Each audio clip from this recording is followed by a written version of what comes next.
네, 오늘 함께 은혜 받으실 말씀은 마태복음 25장 31절부터 40절까지의 말씀입니다. 마태복음 25장 31절부터 40절까지의 말씀을 우리 다 같이 하나님 앞에 봉독해서 올려드리겠습니다.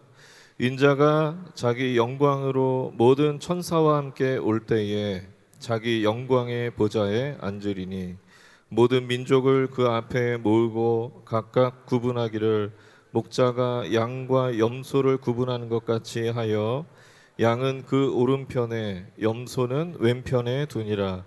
그때에 임금이 그 오른편에 있는 자들에게 이르시되 내 아버지께 복받을 자들이여 나와 창세로부터 너희를 위하여 예비된 나라를 상속받으라. 내가 줄일 때에 너희가 먹을 것을 주었고 목마를 때에 마시게 하였고 나그네 되었을 때에 영접하였고 헐벗었을 때에 옷을 입혔고 병들었을 때에 돌보았고 옥에 갇혔을 때에 와서 보았느니라. 이에 의인들이 대답하여 이르되 주여 우리가 어느 때에 주께서 줄이신 것을 보고 음식을 대접하였으며 목마르신 것을 보고 마시게 하였나이까? 어느 때에 나그네 되신 것을 보고 영접하였으며 헐벗은 신 것을 보고 옷 입혔나이까? 어느 때에 병드신 것이나 옥에 갇히신 것을 보고 가서 배웠나이까 하리니 임금이 대답하여 이르시되 내가 진실로 너희에게 이르노니 너희가 여기 내 형제 중에 지극히 작은 자 하나에게 한 것이 곧 내게 한 것이니라 하시고 아멘. 네, 오늘 우리에게 귀한 말씀 전해주실 목사님은요 우리 서진교 목사님이신데 예수님이 가신 길을 따라가며 지극히 작은 자를 섬기길 원하는 우리 작은 예수 선교의 대표이시면서 또 2023년 다니엘 기도회 강사시기도 하셨고 또 제 개인적으로는 대학 후배입니다. 그래서 저희 과 후배였는데 학교 다닐 때 생각해보면 굉장히 신실하고 기도 열심히 하고 늘 진지했던 우리 목사님이셨는데 우리 목사님 나오셔서 귀한 말씀 전해주실 텐데요. 우리 목사님 나오실 때 할렐루야로 하나님께 영광 돌리고 환호로 목사님 모시도록 하겠습니다. 목사님 나오시겠습니다.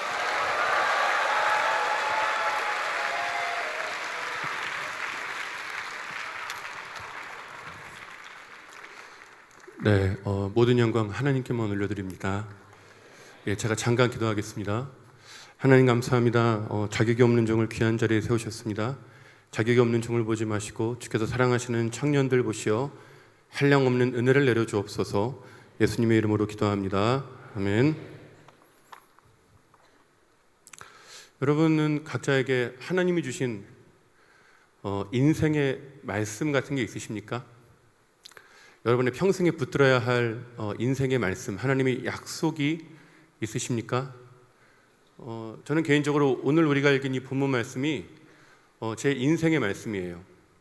하나님이 저에게 주셨던 약속의 말씀이고 제가 평생 붙들 말씀으로 주님이 저에게 주셨습니다.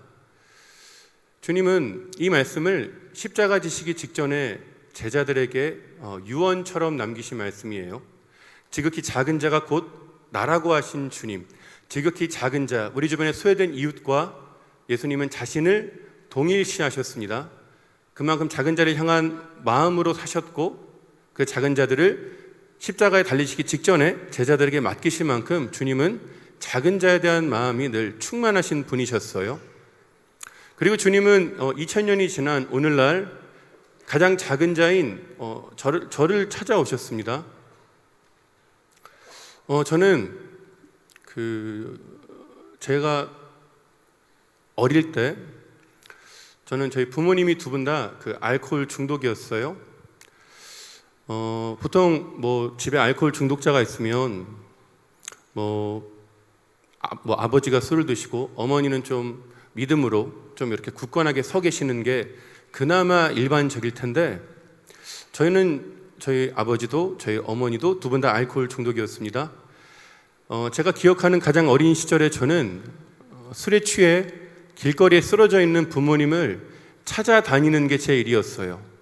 한 4살 때로 기억하는데 그 4살 때 그 어린 제가 막 엄마 아빠 찾으러 길거리를 떠도는 모습이 지금도 기억이 납니다.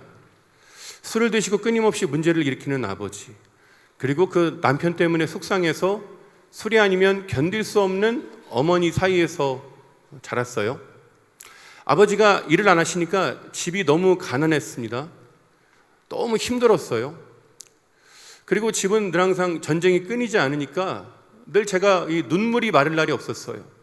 맨날 울었습니다. 맨날. 그런데 제가 초등학교 한 5학년, 6학년쯤 되었을 때 제가 집에 있는데 안방에서 막 사람 비명 소리가 나거든요. 막 우당탕탕 소리가 나거든요. 근데 제가 아무렇지 않은 거예요. 아무렇지 않게 저의 할 일을 하고 있는 거예요. 그래서 제가 순간 내가 강해졌나? 내가 강인해졌나? 그런 생각이 들었습니다. 왜냐하면 어릴 때부터 하도 치이고 사니까 그게 인이 박히니까 제가 강해진 걸로 알았는데 나중에 제가 그 어른이 돼서 알았어요. 이 눈물이라는 것도 아무나 흘릴 수 있는 게 아니더라고요. 눈물도 사람이라고 다 흘릴 수 있는 게 아니라는 걸 어른이 되어야 합니다. 무언가 상황이 바뀔 아주 작은 가능성이 있는 사람이 흘릴 수 있는 게 눈물이라는 걸 알아요.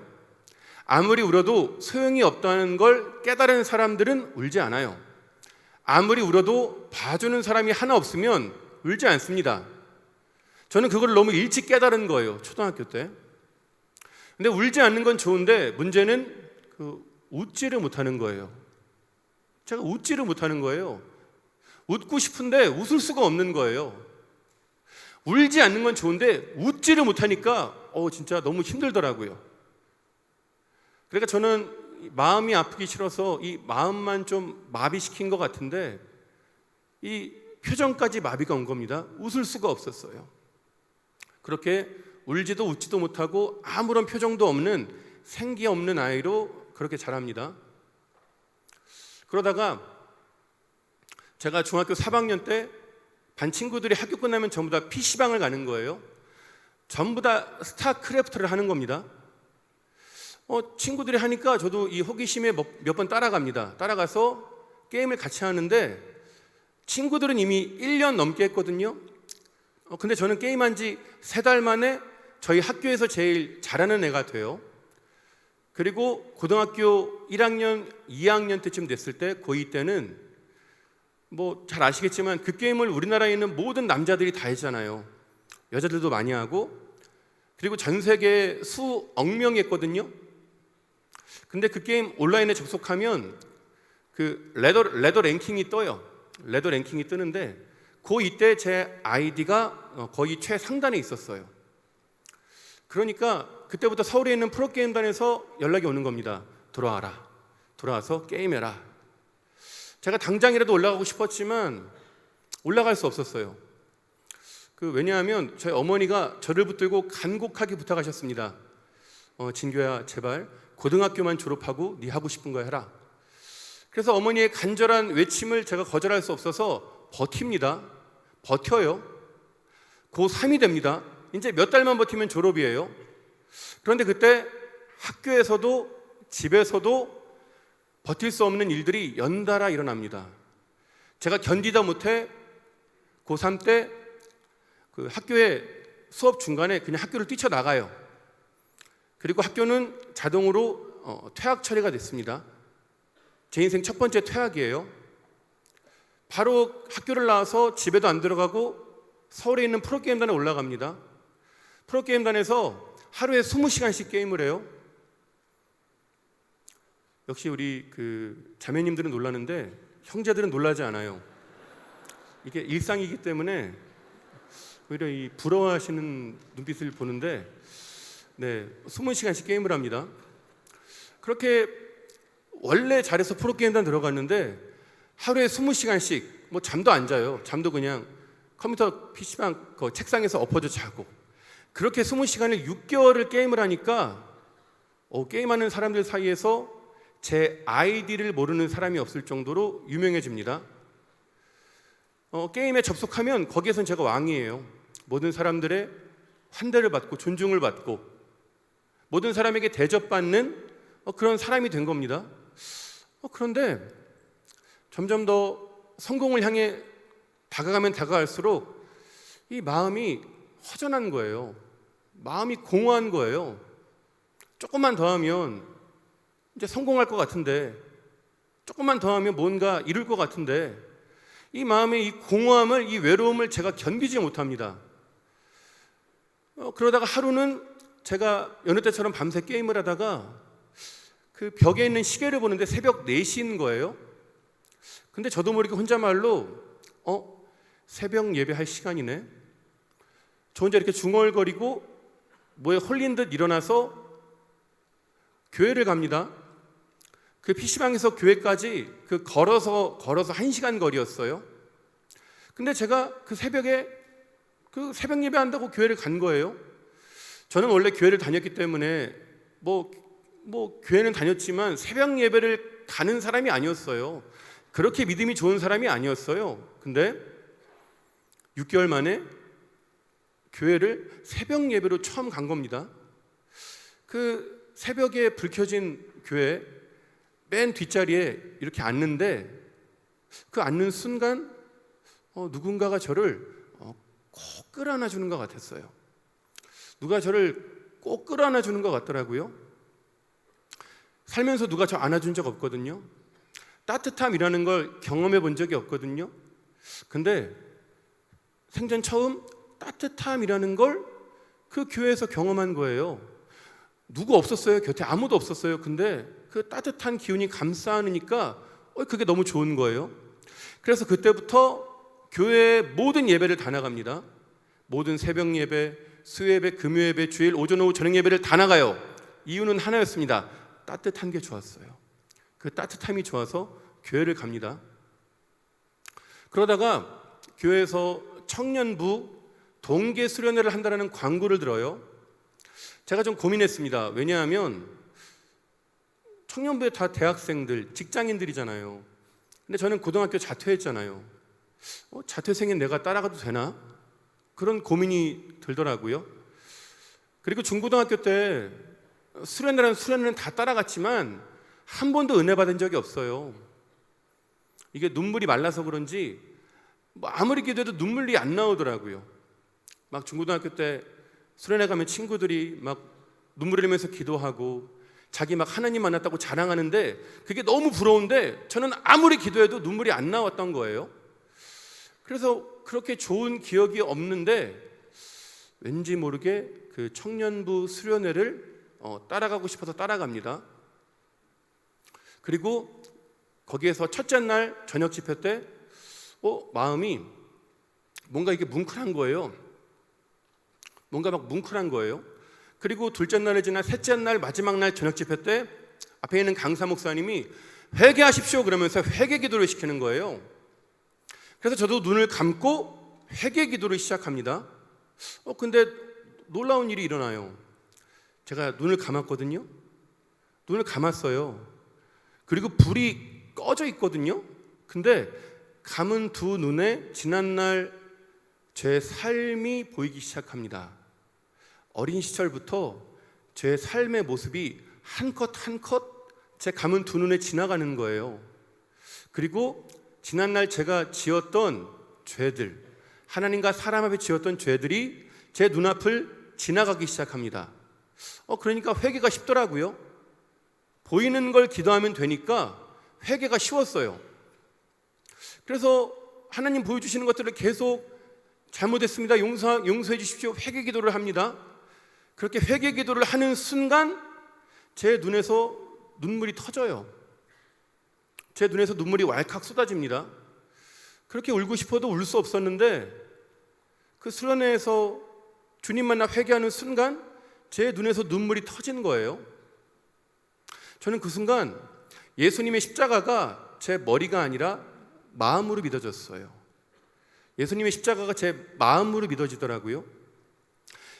예수님이 날 위하여 대신 죽으셨다라는 게 진짜 믿어지는 거예요. 교회 다닐 때, 중고등학교 때 수만 번 들어서 머리로 알고 있었거든요. 예수님 날 위해 죽으셨지 머리로 알고 있었지만 마음으로 믿어지지 못했는데 그 수련회에서 주님 만나 회개한 순간 그 십자가가 나를 위한 것이었음이 믿어지는 겁니다. 아, 진짜구나. 진짜 날 위해 죽으셨구나.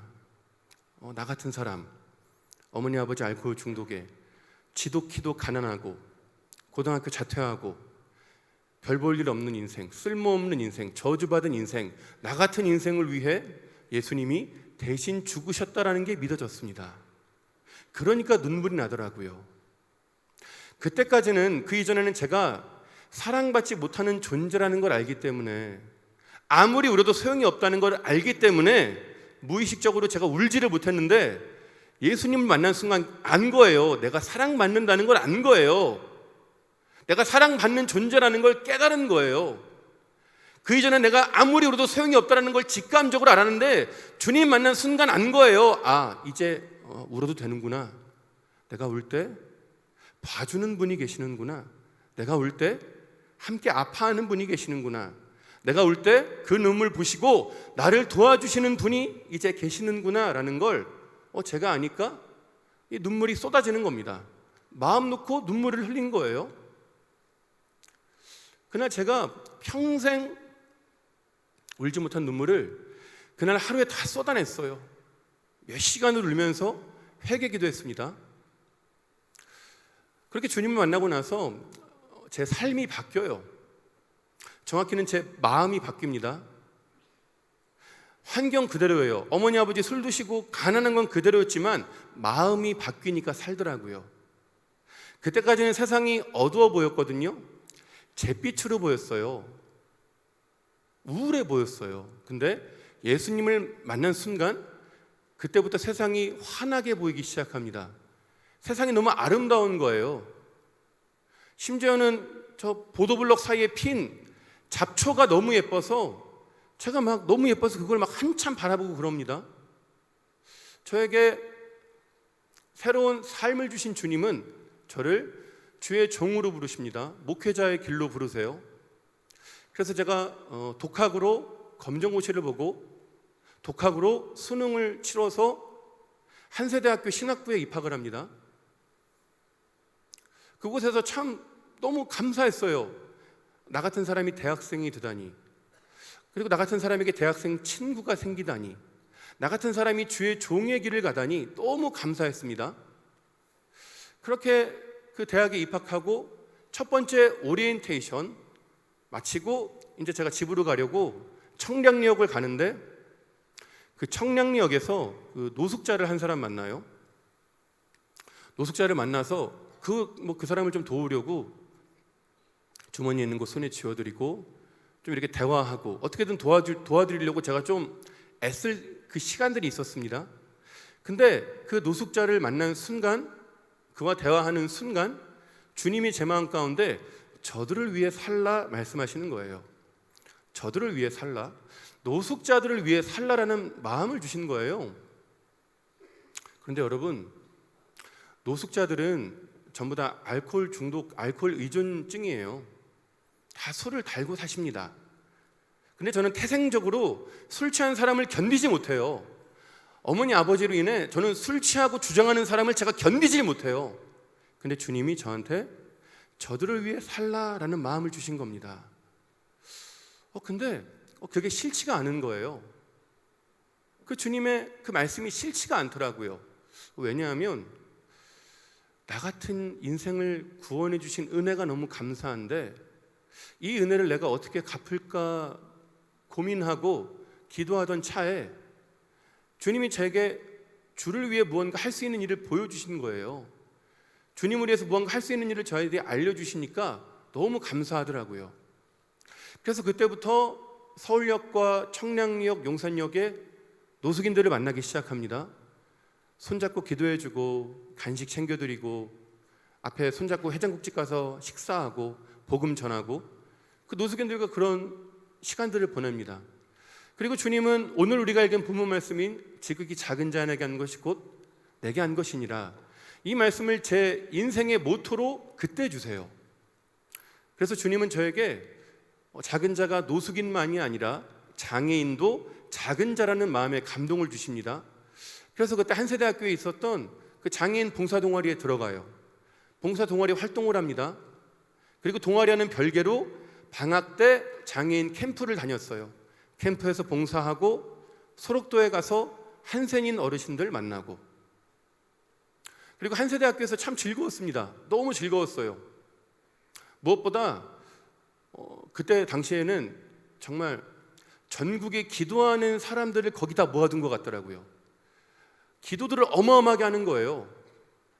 저 같은 경우는 새벽에 기도하고 정오에 기도하고 자기 전에 기도하고, 금요일이면 삼각산에 올라가서 밤 11시부터 새벽 5시까지 스트레이트로 기도하고, 주중에 기도 모임이 워낙 많아서 또 기도하러 다닙니다. 그렇게 그곳에서 열심히 기도하고 열심히 봉사하고 열심히 주의를 해요. 그런데 제가 신학교 3학년 때 등록금을 내지 못해 퇴학을 당해요.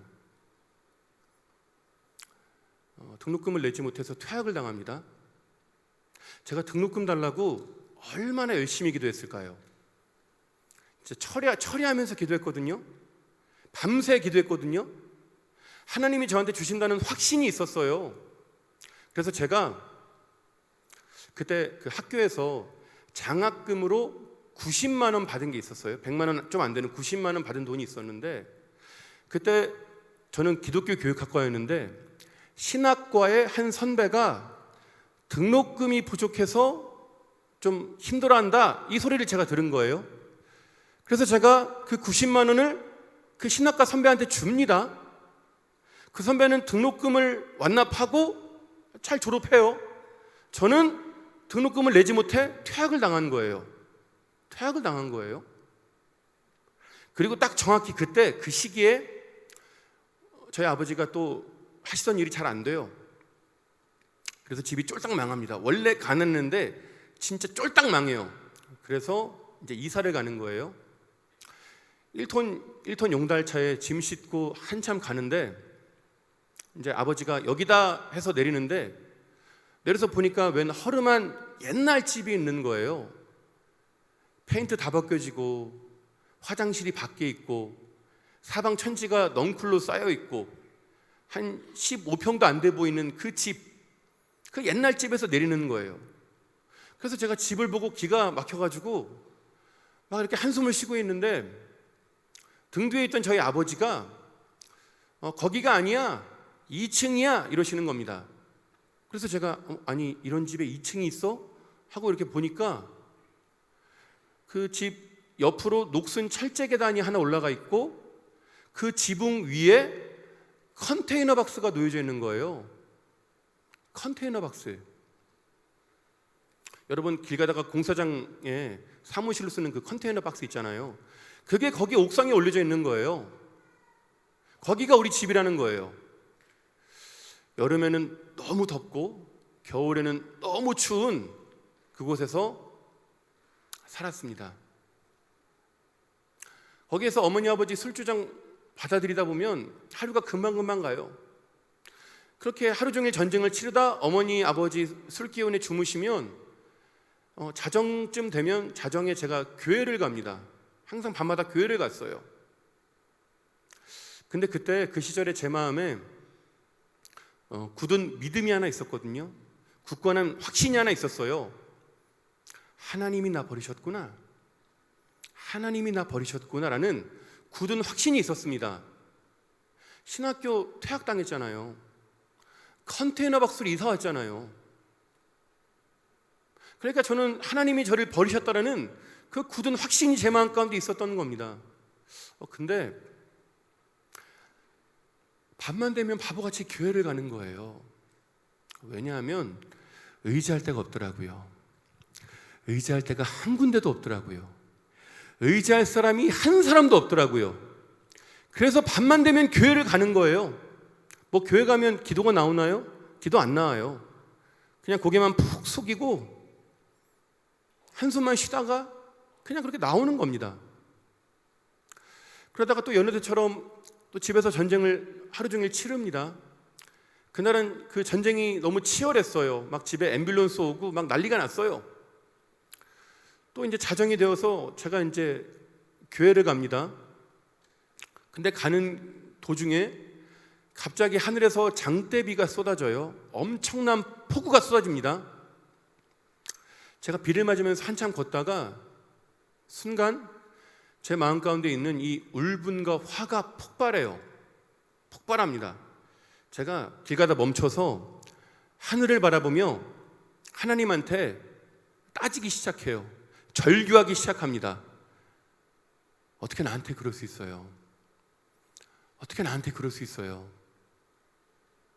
내가 그렇게 충성했는데, 내가 그렇게 헌신했는데 어떻게 나한테 그럴 수 있어요? 왜 나한테만 그래요? 제가 진짜 절규를 합니다. 울부짖어요.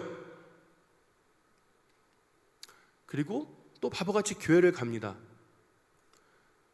그 지하 기도실에 헐딱 젖어가지고 털썩 주저앉는 그 순간 예수님이 저를 안아주시더라고요. 예수님이 제게 찾아오셔서 저를 안아주셨어요. 저를 꼭 끌어안아 주시더라고요. 그리고 주님이 저랑 같이 우시더라고요. 저랑 우시더라고요. 주님이 저랑 한참 우시더라고요. 저는 그 주님을 만나서 한 가지 깨달은 게 있습니다. 우리가 신앙생활하다가 하나님이 가장 멀리 있다고 느껴지는 그 순간이 실상은 하나님이 가장 가까이 계신 순간이라는 걸 알아요. 우리가 신앙생활하다가 살다가 하나님이 도저히 믿기지도 느끼지도 잡히지도 않을 가장 깊은 절망의 순간에 하나님이 내 곁에 가장 가까이 계신다라는 걸 그때 깨닫습니다. 우리는 보통 내 기도가 응답되고 삶이 형통해야 하나님의 동행을 느끼며 살아갑니다. 물론 그렇죠. 물론 그래요. 우리의 평탄한 가운데 주님이 동행하시죠. 하지만 여러분, 그게 아닐지라도 내 삶이 무너져 완전 밑바닥에 있을 때, 내 곁에 아무도 없을 때, 내가 울어도 봐주는 이 아무도 없고 어떠한 소망도 남아있지 않은 그 순간 하나님이 내 곁에 가장 가까이 계시더라고요. 내 곁에서 내 손 잡아주시고 나랑 같이 울어주시더라고요. 나와 같이 아파하시더라고요. 여러분, 사람이 언제 죽는 줄 아세요? 사람이 언제 스스로 죽을 생각을 하는 줄 아십니까? 사람은 괴롭다고 안 죽어요. 괴로워서, 삶이 힘들어서. 사람은 아무리 힘들어도 쉽게 안 죽어요. 아무리 괴로워도 쉽게 안 죽습니다. 근데 사람은 괴로워서 죽는 게 아니라 외로워서 죽어요. 사람은 외로우면 죽더라고요. 외로우면 살 소망을 잃어버리더라고요. 여러분, 우리가 예수님을 따르고 예수님을 믿는 그 신앙의 여정 가운데 우리가 괴로운 날들이 올 때가 있습니다. 힘든 날들이 올 때가 있어요. 하지만 여러분, 예수님 믿어서 좋은 게 뭔지 아십니까? 예수님 믿어서 좋은 건 괴로울 순 있어도 외롭진 않아요. 외롭지 않습니다. 절대 외롭지 않아요. 주님이 함께 하십니다. 주님이 함께 울어주세요. 그래서 그 곤고한 시절들을 버틸 수 있는 겁니다. 저는 그 주님, 저의 손을 잡아주시는 주님과 그 시절들을 버텼습니다. 그리고 그 신학교에서 퇴학을 당하니까 군대 영장이 오더라고요. 25이란 늦은 나이에 군대를 갑니다. 군대에서도 또 몸이 아파서 고생을 해요.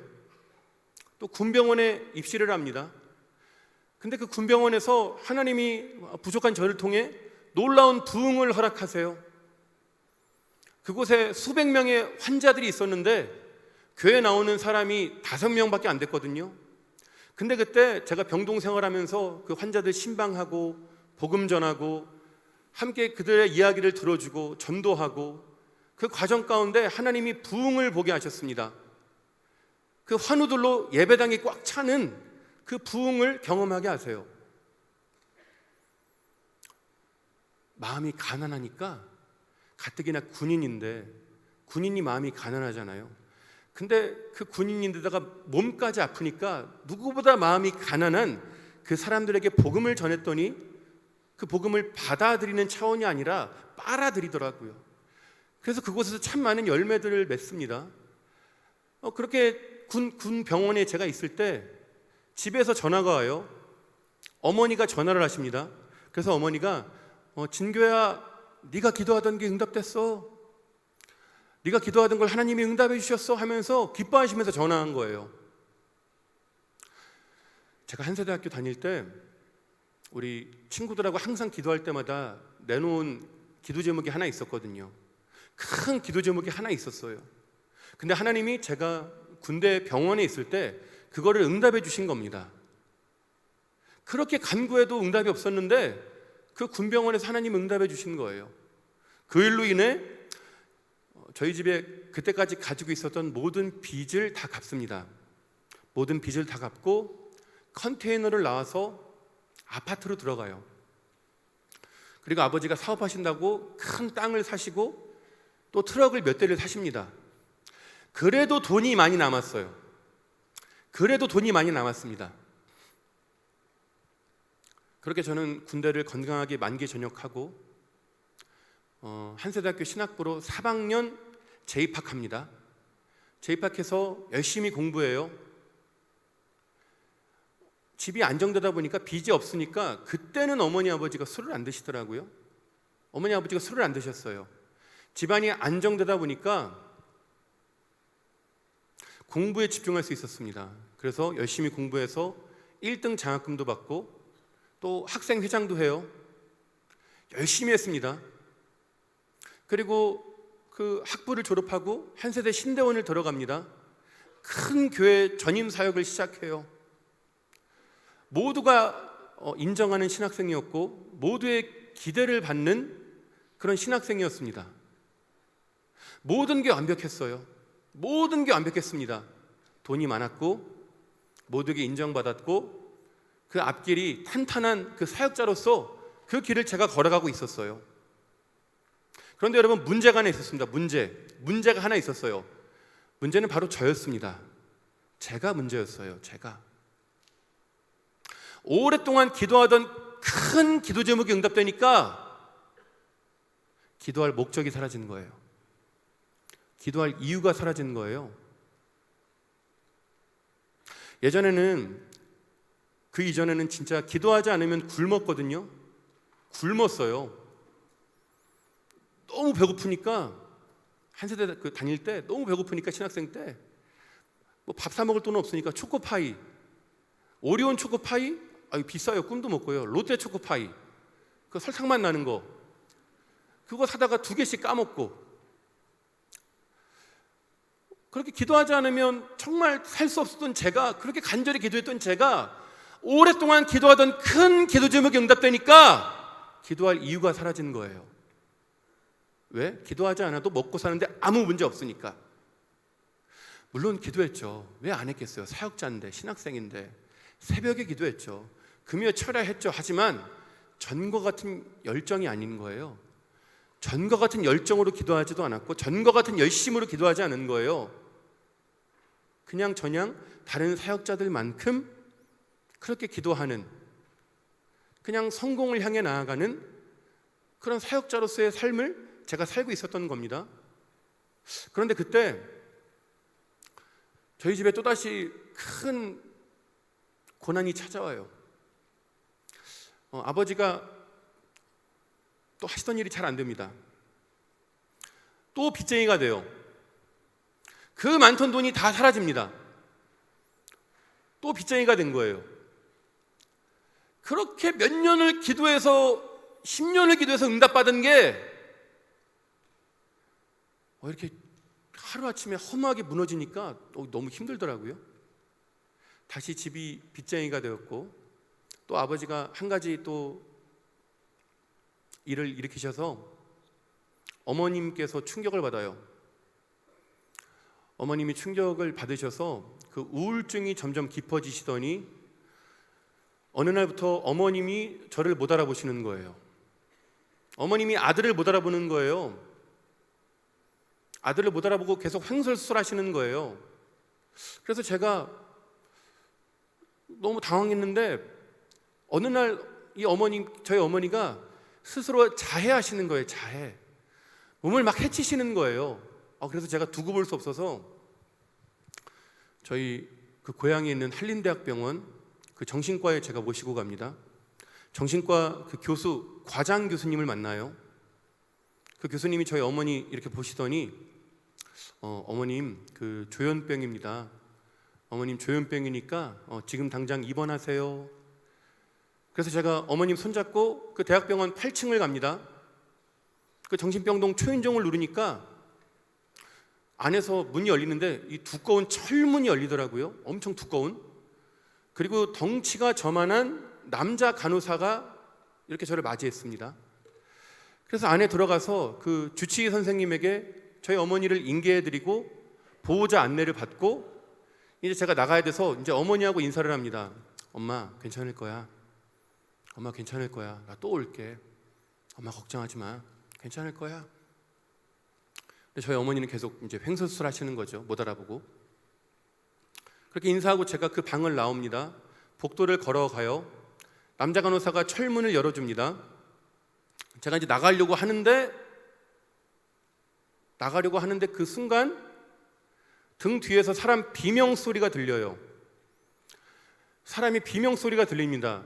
저희 어머니였어요. 저희 어머니가 저를 애타게 찾으시는 소리였어요.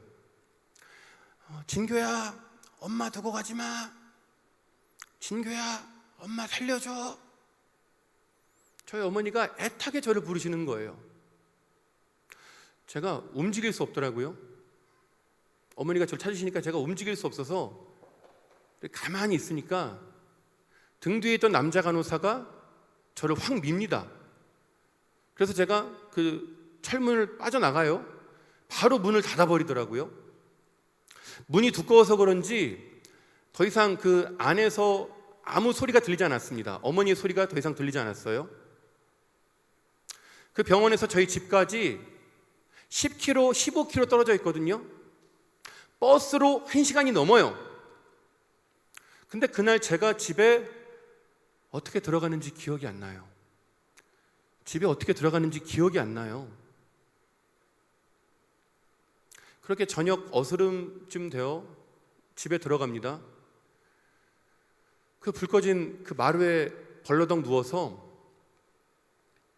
그냥 멍한 눈으로 그 천장을 보고 있었어요.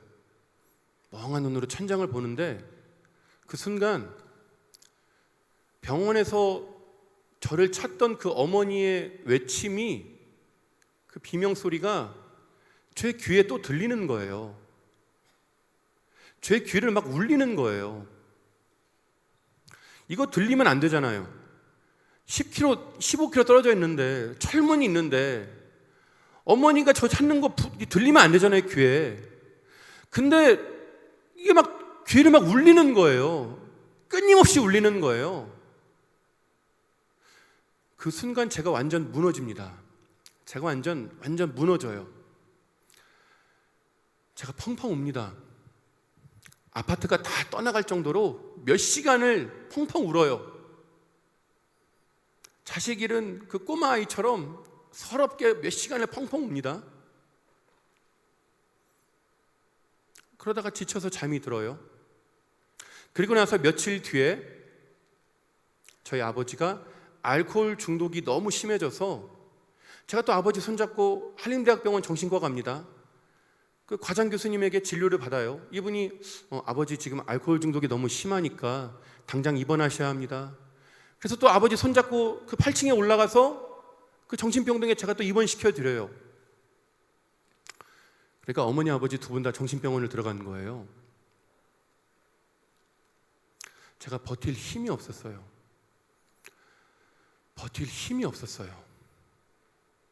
못 버티겠더라고요. 그래서 그 교회 사역을 사임하고 한세대학교 신대원을 자퇴합니다.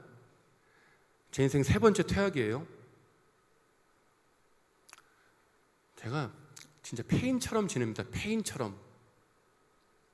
뭐 씻지도 않고 면도도 안 하고 눈이 퀭해가지고 막 동네를 막 어슬렁거리고 돌아다녔어요. 완전 폐인이 돼가지고. 그러다가 며칠 뒤에 신학교 학부 동기에게 전화가 옵니다. 안양의 한 순복음교회였는데 거기에서 사역하던 제 신학교 동기가 저한테 전화해서 진교 형, 우리 교회 수련회 해. 우리 교회 수련회 청소년부 수련회 하는데 와서 설교해줘 이러는 겁니다. 그래서 제가 야, 나 지금 못 가. 나 지금 내 꼴이 말이 아니야. 나 지금 설교할 상황이 아니야. 나 못 가. 제가 거절을 합니다. 근데 이 친구가 저를 자꾸 계속 부탁하는 거예요. 그래서 제가 그 친구의 그 부탁을 거절할 수 없어서 그 수련회를 갑니다. 갔는데 그 중고등부 수련회라 그래서 애들이 앉아 있을 줄 알았어요. 애들이.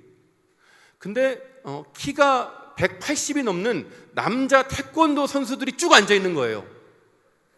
그리고 그 태권도 남자애들이 저를 죽일 듯이 바라보고 있는 거예요. 그러니까 이제 그때 안 거예요. 아, 왜 내가 아니면 안 되는구나라는 걸 그때 안 거예요.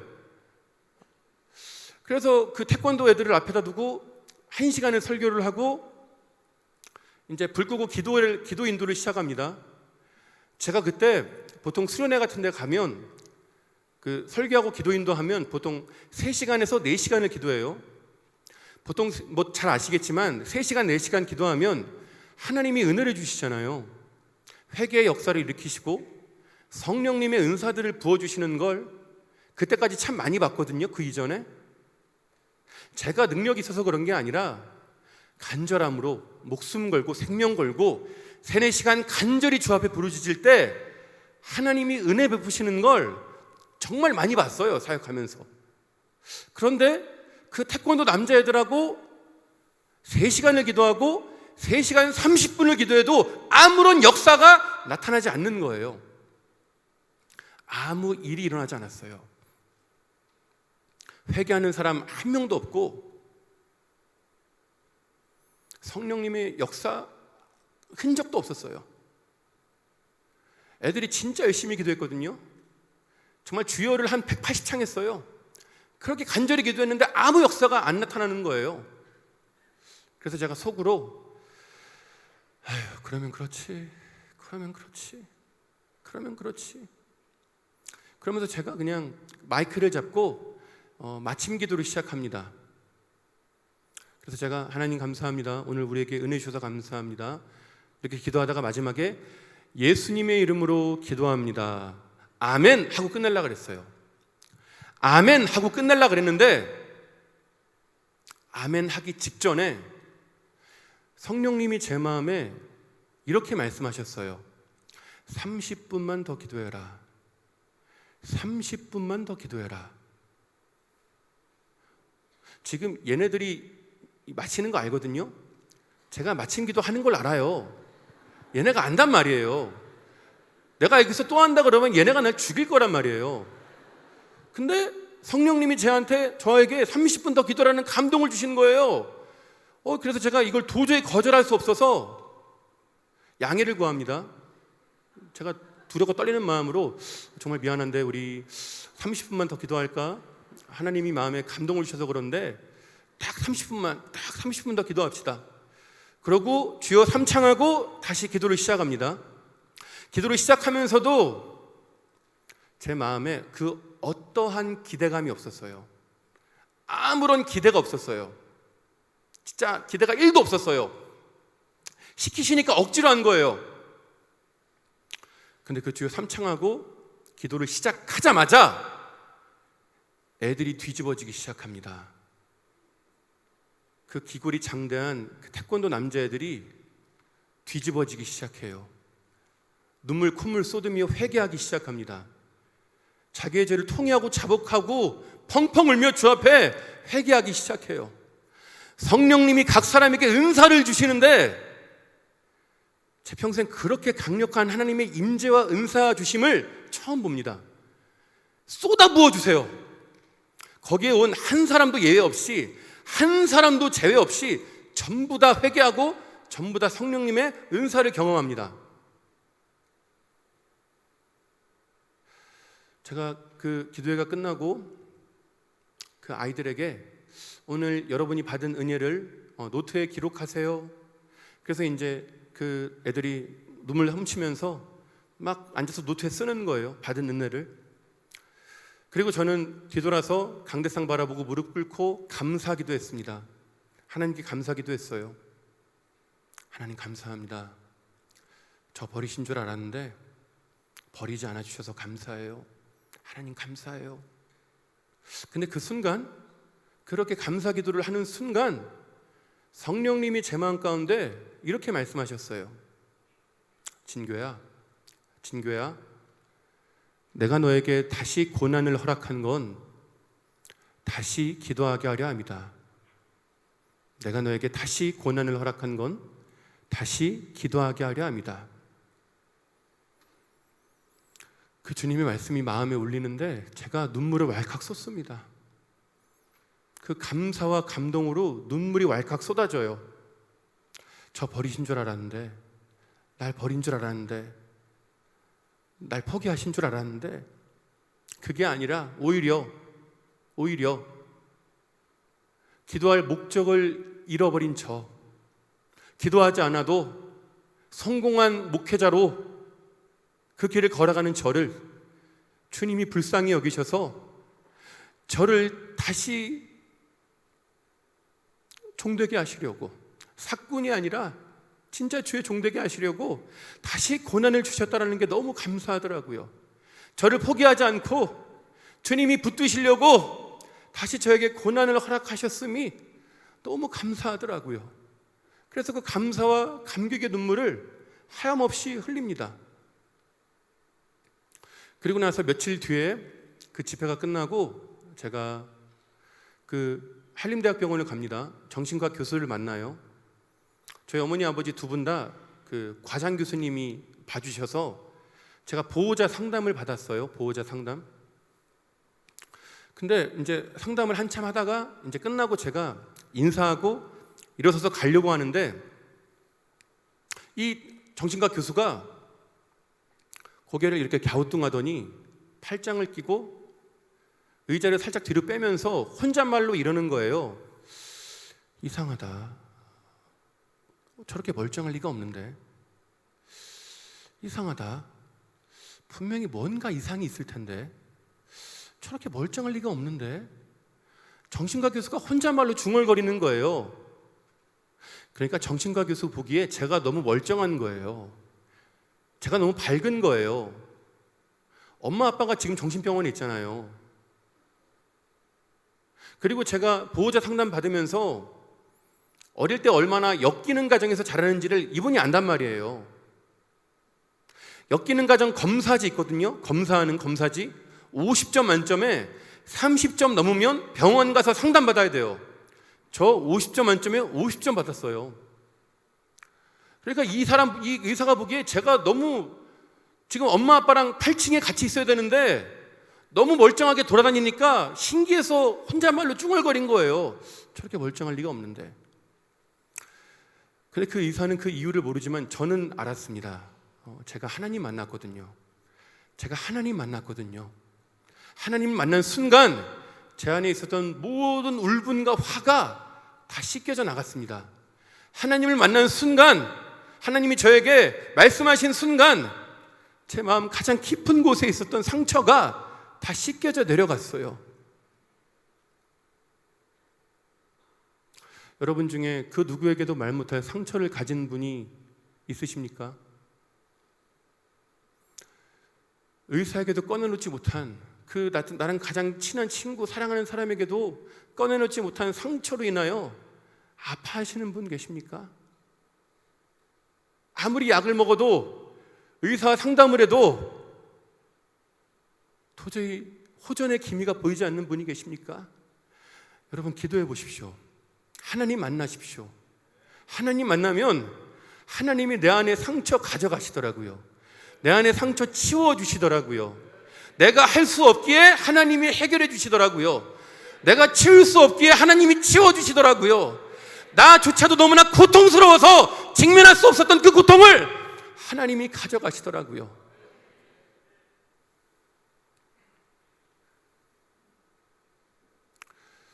그렇게 저는 주님을 만나 다시 주의 길을 가기를 결심합니다. 회복이 되어서 다시 주의 길을 가기를 결심을 해요. 다시 신학대학원에 들어가고 신학대학원을 졸업합니다. 그리고 주님은 저를 처음 부르셨던 그 작은 자, 낮은데 그 사역으로 저를 부르셨어요. 그래서 주일이면 그 노숙자들을 섬기는 교회에서 노숙자들과 함께 신앙생활하게 하셨습니다.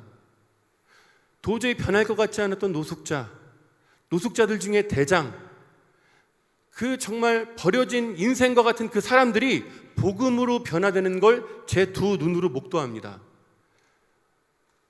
그리고 저는 주말이 아닌 주중에는 굿윌 스토어에서 장애인의 자립을 돕는 사역을 시작합니다. 하나님은 그곳에서 제가 장애인의 자립을 돕는 그 일을 하게 하세요. 거기에서 장애인에게 직업을 주고 장애인이 일을 하고 급여를 받아서 저축하고 엄마 아빠 생신 선물 사드리고 어머니 아버지 외식도 시켜드리고 자기가 좋아하는 축구팀이나 가수 콘서트 구경 가는, 완전히 삶이 바뀐 그 장애인을 보는 그 기쁨으로 충만했어요. 그 너무나 밝은 장애인들, 너무나 사랑스러운 장애인들, 여러분 장애인들하고 같이 일하면 뭐가 좋은지 아세요? 발달 장애인들하고 일할 때 제일 좋은 게 뭐냐 하면 그들은 우리를 훑어보지 않아요. 발달 장애인은 우리를 훑어보지 않아요. 위아래로 훑지 않아요. 그냥 나를 있는 그대로 받아줍니다. 그 장애인들과 함께 일하면서 제가 너무 행복했어요. 너무 기뻤어요. 그래서 더 신나서 열심히 일했습니다. 문을 닫을 수도 있는 어려운 그 스토어, 제가 있던 지점을 정말 기도하면서 길을 찾고 열심히 해서 하나님이 그 지점을 회복시키시고 그 재단 내에서 1등 매장이 되게 하시는 걸 제 두 눈으로 보게 하세요. 그 장애인 자립사역을 정말 열심히 합니다. 그렇게 장애인 자립사역을 한창 할 때, 굿윌스토어에서 일할 때 3년 차일 때 저한테 그 딸이 하나 있습니다. 딸이 외동딸이 있는데 그때 저희 아이가 그 3살 때였어요. 3살 때 그때 저희 아이가 발달 장애 진단을 받아요. 발달 장애 진단을 받고 그리고 뇌전증 진단을 받습니다. 뇌전증 진단을 받고 또 이제 자폐아 진단을 받아요. 제가 장애인 사역에 사명으로 부름받았는데 제가 이해 당사자가 된 겁니다. 이해 당사자. 제가 너무 힘들었어요. 너무 힘들더라고요. 제가 뭐 퇴학 3번 당하고 막 별의별 일이 있어도 그래도 은혜로 잘 버티면서 왔는데, 근데 자식이 아프니까, 자식이 장애 진단 받으니까 맨날 병원 가니까 와, 진짜 못 살겠더라고요. 진짜 못 살겠더라고요.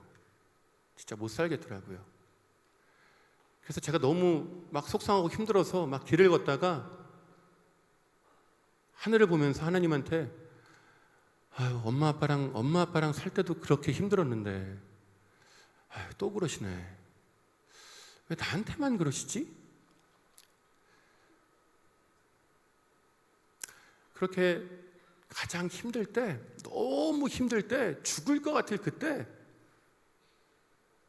죽을 것 같을 그 순간을 몇 번이고 넘어서 이제는 진짜 안 되겠다 싶을 그때 하나님이 저희에게 감동을 주세요. 감동. 저하고 아내하고 자기 전에 항상 기도했거든요. 밤에. 근데 그때 하나님이 제 아내에게 2가지 감동을 주세요. 며칠 간격으로 2가지 감동을 주십니다. 첫 번째 감동은 이거였어요. 하나님이 제 아내에게 하나님이 주신 것 중에 좋지 않은 건 없다. 하나님이 주신 것 중에 좋지 않은 건 없다라는 첫 번째 감동을 주시는 거예요. 그러면서 저희가 그거를 가지고, 그렇지, 하나님 주신 것 중에 좋지 않은 건 없지. 하나님은 좋은 것 주시지, 선한 것 주시지.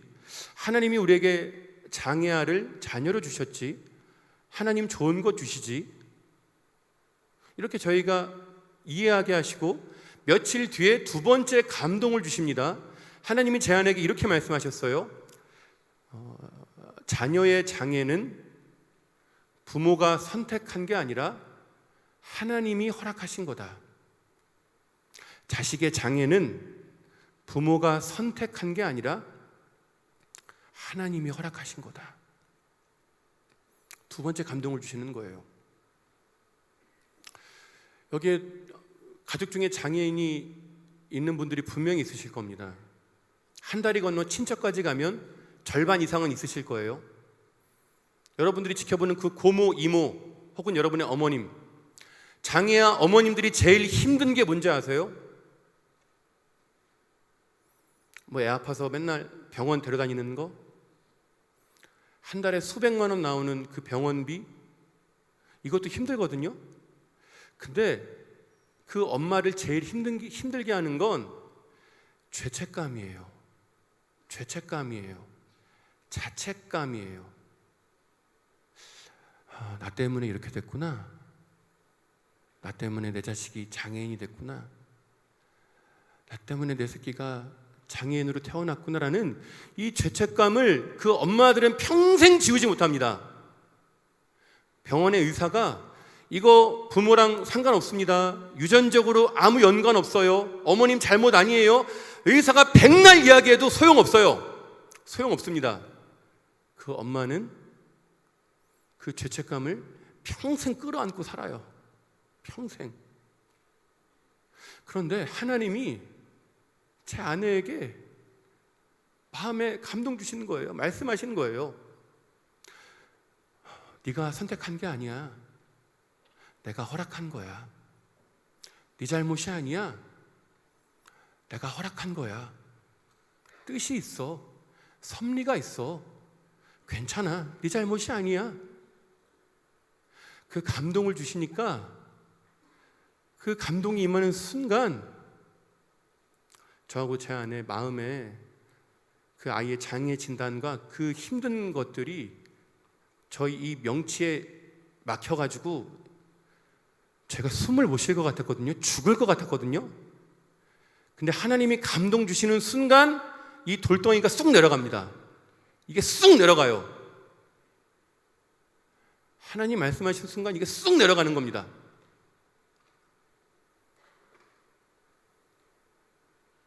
괜찮아지더라고요. 숨이 쉬어지더라고요. 눈이 떠지더라고요. 눈이 밝아지더라고요. 사라지더라고요. 여기 앉은 여러분 중에 도저히 감당 못할 고난과 그 아픔과 그 이해되지 못할 그 인생의 큰 산 앞에서 좌절하고 절망하는 분들이 계실 겁니다. 내 마음, 내 명치를 꼭 쥐어짜는 그 고통이 하나씩은 있으실 거예요. 그런데 여러분, 예수님 믿어서 좋은 게 하나 있어요. 예수님 믿어서 좋은 게, 예수님을 믿는 신자는 해석된 고난을 받거나 해석될 고난을 받아요. 하나님이 그 고난을 해석해 주세요. 하나님의 그 고난 가운데 있는 섭리를 깨닫게 하세요. 그게 깨달아지고 해석되면 소화가 돼요. 받아들여져요. 이해가 돼요. 예수님을 믿지 않는 불신자들은 그들도 고난 받잖아요. 어려움이 찾아오잖아요. 근데 이유를 모르는 거예요. 뜻을 모르는 거예요. 그러니까 불신자들은 죽을 것 같은데 우리 믿는 신자들은 때때로 고난이 찾아올 때 하나님이 그걸 해석해 주십니다. 해석해 주시면 그게 소화가 되는 거예요. 내가 받아들여지는 거예요. 그리고 여러분, 해석된 고난은 사명이 됩니다. 해석된 아픔은 사명이 돼요. 그때부터 그 감동 해석 이후에 제 눈빛이 바뀌어요. 제 눈빛이 바뀝니다. 제가 생명 걸고 일해요. 생명 걸고 장애인의 자립에 뛰어듭니다. 제가 그때부터 하나님이 제 마음 가운데 1만 장애인 파송 운동이란 비전을 주세요. 만 명의 장애인이 자립할 일터들, 그런 굿윌 스토어 같은 가게들이 전국 방방곡곡에 생긴다면 그곳을 드나드는 수백만 명의 비장애인들의 편견이 깨진다. 여러분, 편견 해소의 가장 강력한 방법은 만남이에요. 만나면 아무렇지 않아요. 그러니까 그 장애인들이 10,000명만 일할 그곳들이 방방곡곡에 생기면 그곳을 가는 비장애인들이 자연스럽게 편견이 해소가 되고 장애인과 비장애인이 편견 없이 더불어 사는 세상을 이룰 수 있다라는 그 비전을 제게 주신 거예요. 그때부터 놀라운 일이 일어납니다. 하나님이 저를, 철저한 무명의 목회자인 저를 교회 강단에 세우세요. 저 큰 교회 목사 아니거든요. 철저한 무명의 목사였거든요. 근데 하나님이 신기하게 저를 막 여러 교회들 설교단에 세우십니다. 그리고 무명의 목회자인 제가 책을 출간하게 하세요. 제 첫 번째 책, 작은 자의 하나님이란 책이 나온 지 한 달 만에, 한 달도 안 됐어요. 1쇄가 다 나가요. 그 베스트셀러에 올라갑니다. 그리고 그 책을 보고 CBS 새롭게 하소서에서 연락이 옵니다. 그래서 새롭게 하소서 방송에 나가요. 방송에서 1만 장애인 파송 운동을 외칩니다. 장애인의 자립을 한국교회가 함께 하자라는 그 메시지를 전해요. 방송의 반응이 폭발적이었어요. 하나님이 큰 은혜 주셨어요. 여러분, 방송 보신 분은 아시겠지만 방송 말미에 그 주영훈 집사님 MC가 울거든요. 근데 그때 거기에 있었던 모든 사람들이 다 울었어요. 하나님이 너무 큰 은혜 주셔가지고 다 울었거든요. 그리고 방송에 나가고 그 반향이 컸습니다. CBS에서 일주일 내내 틀어주고 또 유튜브에서 조회수도 많이 나왔어요. 한 50만 명 가까운 사람들이 그 본방송을 보았고 또 유튜브 쇼츠로 만들어 주셔서 그것도 한 130만 명이 넘게 봤어요. 그러니까 순식간에 장애인의 자립운동이 한국 교회에 퍼진 거예요. 그리고 하나님은 그 해 작년 11월에 저를 그 다니엘 기도회에 세우십니다. 다니엘 기도회에서 또 장애인의 자립을 전했어요. 한국교회가 연합하여 장애인의 자립을 돕자라고 외쳤습니다. 지금은 어디를 가나 어느 교회를 가나 아시더라고요. 장애인의 자립을 위해 뭘 해야 할지 아시더라고요. 1만 장애인 파송운동을 아시더라고요. 제가 굿윌 스토어 처음 사역할 때 그 지역사회에 있는 목사님들, 수많은 목사님들 만났지만 아는 사람 없었거든요. 굿윌 스토어 장애인 자립 아무도 몰랐어요. 근데 하나님은 저에게 장애아를 자녀로 허락하시고 그 아픔이 사명이 되게 하시고 그 사명을 통해 하나님이 일하심을 제 두 눈으로 보게 하신 겁니다. 그 짧은 시간에 한국교회가 장애인의 자립에 동참할 수 있는 그 길을 하나님이 여신 거예요.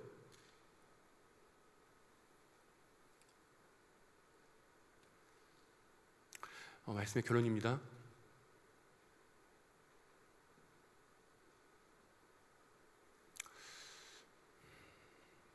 여러분, 시간이 좀 흘렀지만 한 5분만 더 제가 말씀드리고 싶은 건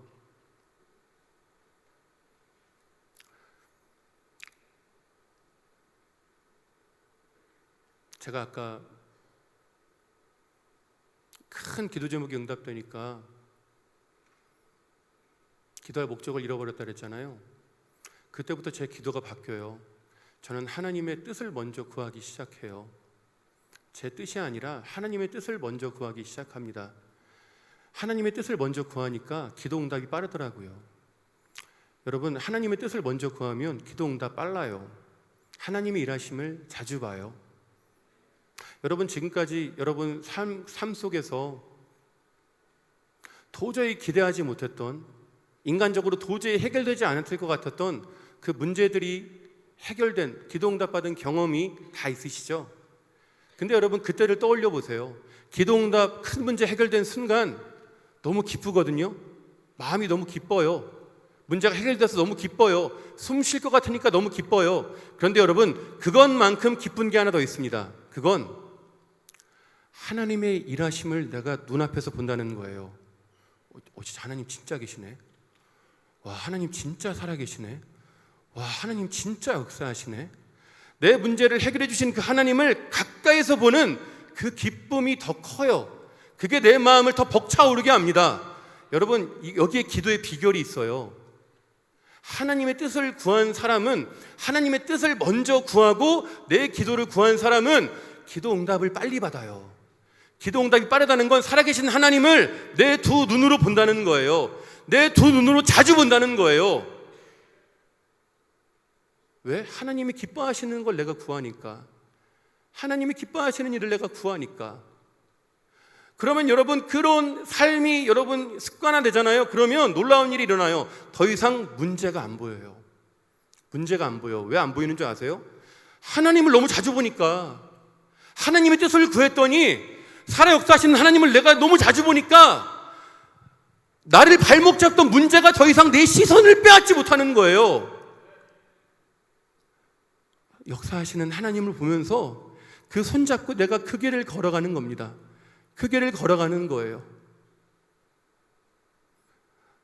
나의 기도를 들으시고 하나님의 뜻을 이루시는 주님, 나의 기도를 들으시고 하나님의 기뻐하시는 일을 이루시는 주님, 나의 기도를 통해 기뻐하시는 하나님을 내가 가장 가까이서 보는 그 기쁨으로 충만하게 하시더라고요. 여러분, 누군가를 사랑한다는 건 더 이상 내 기쁨을 위해서 살지 않는다는 거예요. 여러분, 나중에 결혼하면, 정말 사랑하는 사람을 만나서 결혼하면 그때 여러분은 한 가지 깨달으실 겁니다. 더 이상 내가 사랑하는 사람이 생긴 순간 내 기쁨은 중요하지 않아요. 내가 아무리 기뻐도 내가 사랑하는 사람이 기쁘지 않으면 내 감정은 그냥 순식간에 다운돼요. 근데 내가 조금 힘들어도, 어려운 일이 있어도 내가 사랑하는 사람이 기쁘면 내가 기뻐요. 그게 사랑이에요. 그런데 그렇게 해서 결혼해서 자식까지 낳잖아요? 그럼 그땐 게임 끝이에요. 더 이상 나는 내 기쁨을 위해 살지 않아요. 내 자식, 내 아내, 내가 사랑하는 사람, 이게 사랑입니다.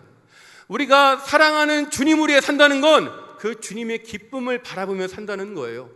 그 주님의 기쁨을 바라보는 그 삶이 얼마나 기쁜지 아십니까?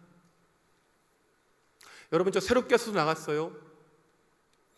방송국 녹화하는 날에 작가님이 그랬습니다. 작가님이, 목사님, 방송 나오면 후원금 많이 들어올 거예요. 이 작가님이 제가 어렵게 사는 걸 아니까, 맨날 애 데리고 병원 가는 걸 아니까 제가 안타까워서 방송 나오면 후원금 많이 들어올 거예요. 절 격려해 준 거예요. 와, 후원금 단위가 어마어마하더라고요. 근데 제가 방송 나갔어요. 방송 반응이 좋았어요. 이틀 뒤에 연락이 옵니다. 작가님에게, 목사님 후원 계좌 알려주세요. 근데 그 순간 제가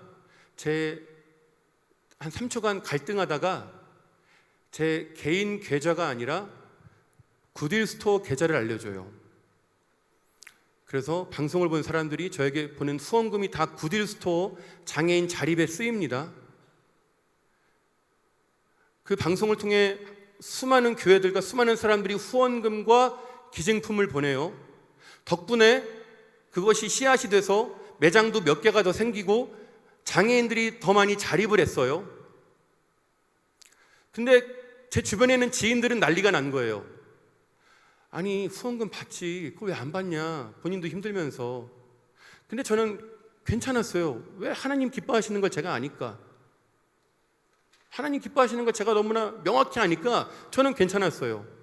그리고 나서 몇 달 뒤에 다니엘 기도에서 연락이 옵니다. 다니엘 기도에서 저 나와달라 그래요. 주변에 난리가 났습니다. 제 주변 지인들이 난리가 났어요. 서 목사, 이제는 개인 계좌를 팔아, 개인 계좌 오픈해라, 어리석은 짓 그만해라, 새롭게 스스로 충분하다. 근데 제가 기도하는 가운데 주님이 주시는 감동은 제 개인 계좌를 파는 게 아니었어요.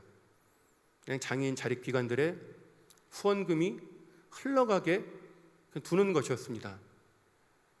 여러분, 다니엘 기도에 엄청 많이 보더라고요. 16,000개 교회가 밤마다 모여서 100만 단위의 사람들이 그걸 보니까 얼마나 그 영향력이 어마어마하겠어요. 근데 그 후원금을 저는 제가 취하지 않고 그냥, 그리고 그곳에서 저는 저의 개인 간증, 오늘 여러분에게 나눴던 이 퇴학당한 이야기 안 했어요. 그냥 장애인의 자립을 전했어요. 예수님의 공생애를 전했어요. 성경을 주회했어요. 한국교회가 연합해서 장애인의 자립을 돕자라고 했습니다. 제 개인의 유익을 위해서 설교하지 않았어요. 그렇게 다니엘 교대가 끝나고 집으로 돌아가는 길에 그 운전하는 차 안에서 저하고 제 아내가 너무 기뻤어요. 하나님이 하늘의 기쁨을 쏟아 부어주시는데 너무 기뻤어요. 제가 제 개인의 유익을 취하지 않고 하나님이 기뻐하시는 일에 제 것들을 내어놓고 주님이 원하시는 말씀을 그 자리에서 전했더니, 순종했더니 그 하늘의 기쁨을 쏟아 부어주시는데 제가 그 기쁨을 주체할 수 없었습니다. 그 행복감을 주체할 수 없었어요. 너무 기뻤습니다. 너무 기뻤어요. 여러분, 하나님의 기쁨을 위해 사십시오. 하나님이 여러분에게 주신 약속의 말씀을 붙들고 사십시오. 그 말씀을 붙들고 살고 기도하며 나아갈 때 여러분의 삶을 통해 일하실 하나님을 여러분은 볼 거예요.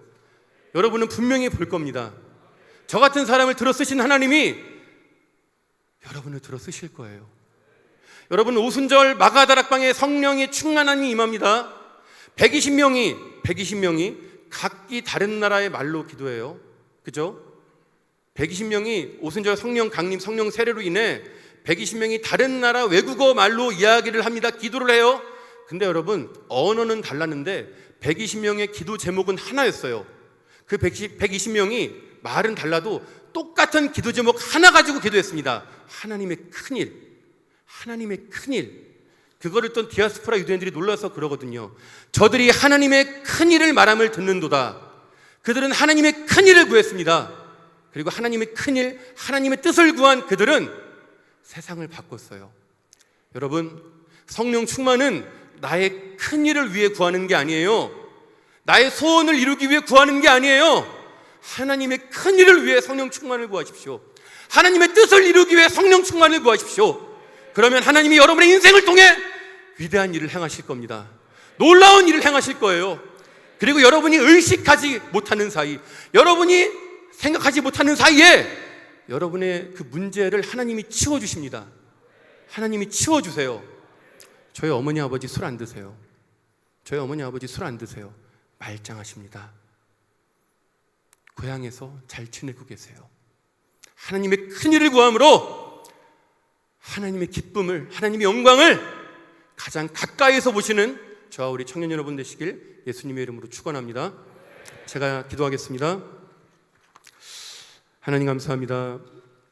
부족한 종을 귀한 자리에 세우심을 감사하고, 특별히 우리 하나님 우리 청년들 가장 힘들 때, 어려울 때, 가장 인생이 곤고하고 낮은 데에 처해 있을 때, 하나님 그들이 가장 낮은 데에 있을 때, 고난 중에 있을 때 주님이 가장 가까이에서 함께 하시는 줄을 믿습니다.